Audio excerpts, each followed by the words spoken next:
के गांव में दिवाली की तैयारियां चल रही थी। सब लोग बड़े ही खुश थे और दिवाली का इंतजार कर रहे थे। उसी गांव में एक परिवार रहता था।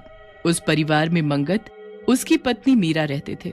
मंगत की एक छोटी सी किराने की दुकान थी। क्योंकि दिवाली आने को थी, इसलिए एक दिन मंगत ने सोचा और अपनी मीरा से कहा, मैं सोच रहा हूँ क्यों ना बाजार जाकर वहाँ से कुछ बम पटाखे ले आऊं। दुकान में रख लूंगा तो अच्छी कमाई हो जाएगी।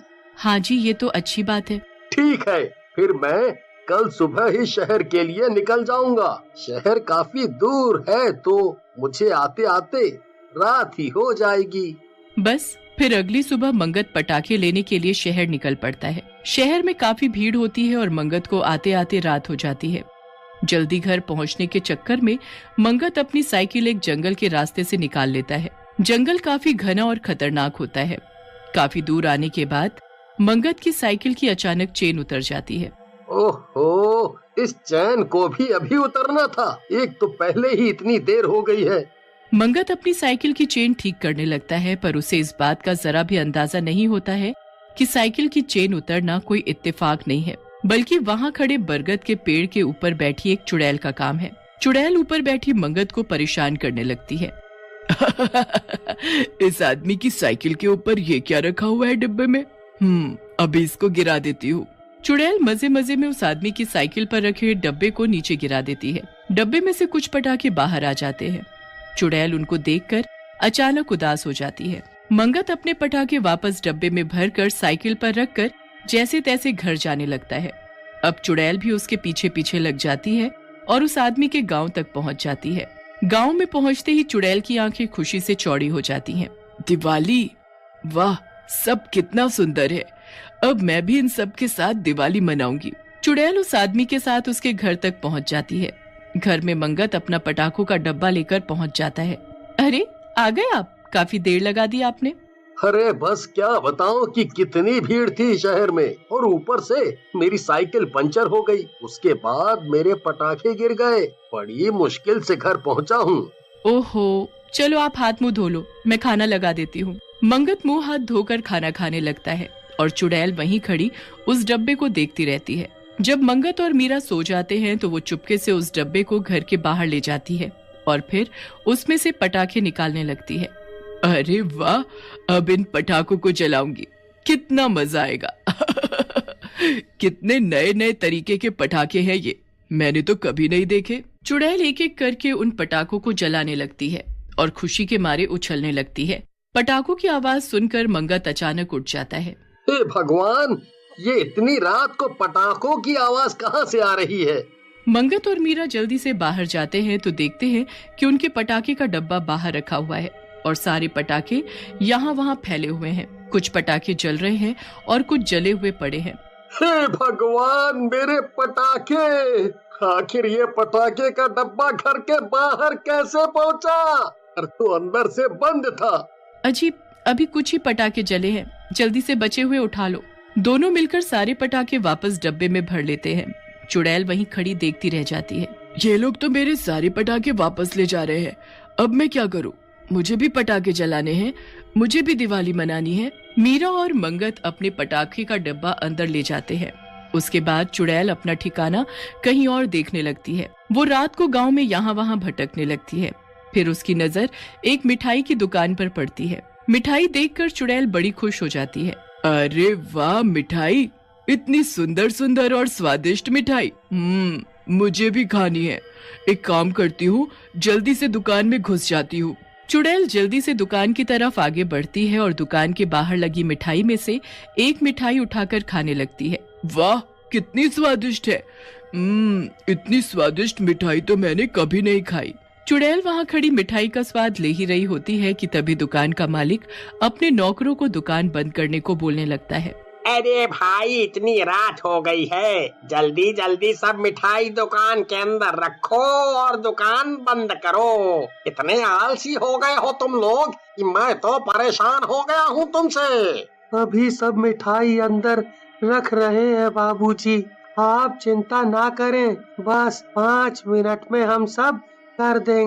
दुकानदार अपने नौकरों पर गुस्सा करता है और सब जल्दी जल्दी सारी मिठाई अंदर रख देते हैं। चुड़ैल मिठाई के 2 टुकड़े लेकर वहीं खड़ी रह जाती है।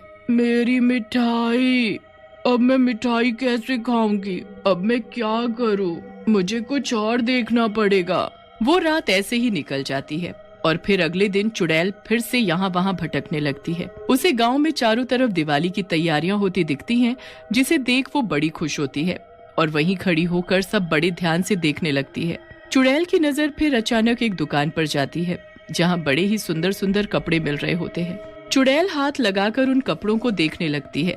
वाह, कितने सुंदर कपड़े हैं ये! काश मेरे पास भी ऐसे कपड़े होते। मैं भी दिवाली पर सबकी तरह सुंदर सुंदर कपड़े पहनती। एक काम करती हूँ, अभी यहाँ कोई भी नहीं है, जल्दी से एक सुंदर सा सूट निकाल कर देखती हूँ।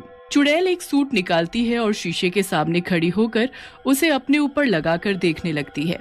अरे वाह, ये तो मुझ पर कितना जच रहा है। अब मुझे भी यही सूट चाहिए, मैं भी दिवाली पर इसे पहनूंगी। चुड़ैल उस सूट को अपने ऊपर लगाकर देख ही रही होती है कि अचानक उसके पीछे दुकानदार आ जाता है, जिसे वो चुड़ैल सामने तो नहीं बल्कि शीशे में दिख जाती है। अरे भाई लोगों, जल्दी आओ, जल्दी आओ। अरे क्या हुआ सेठ जी, क्यों चिल्ला रहे हो? आप तो काफी डरे हुए भी लग रहे हो। अरे बात ही कुछ ऐसी है। अरे पर बात तो बताओ कि क्या है? अरे मैंने अपनी दुकान में एक चुड़ैल देखी है। मुझे वो सामने तो नहीं दिखी, लेकिन वो शीशे में साफ साफ दिख रही थी। वो मेरी दुकान के कपड़े अपने ऊपर लगाकर शीशे के सामने खड़ी थी और खुद को देखकर बड़ी खुश हो रही थी। हे भगवान, ये आप क्या बोल रहे हो? हमारे गांव में मतलब चुड़ैल घूम रही है? अरे भाई लोगों, अब दिवाली आ रही है ना, इसलिए मुझे लगता है किसी ने जादू टोना करके आपकी दुकान में चुड़ैल छोड़ दी है।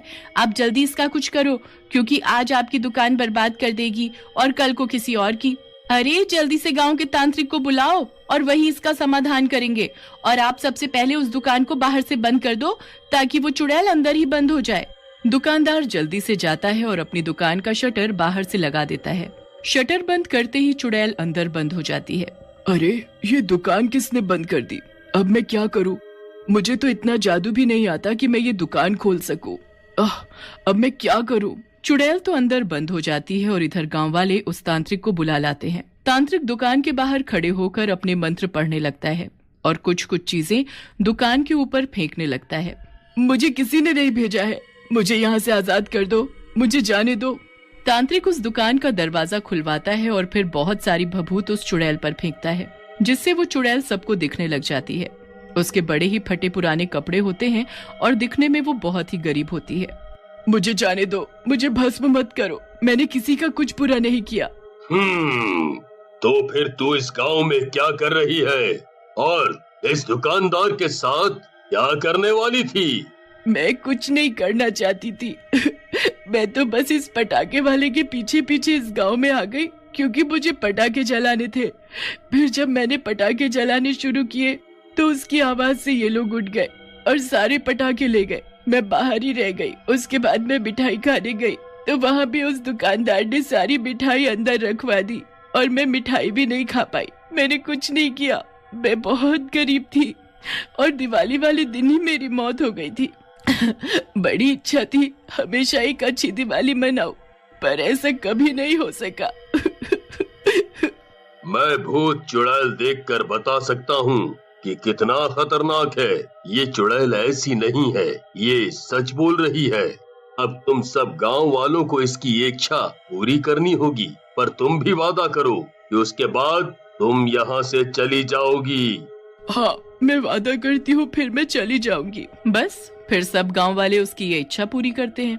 उसकी जो इच्छा जीते जी पूरी नहीं हो पाई थी, वो मरने के बाद पूरी हो ही जाती है। दिवाली के खत्म होते ही वो चुड़ैल सबको खुशी से धन्यवाद करती है और वहाँ से हमेशा हमेशा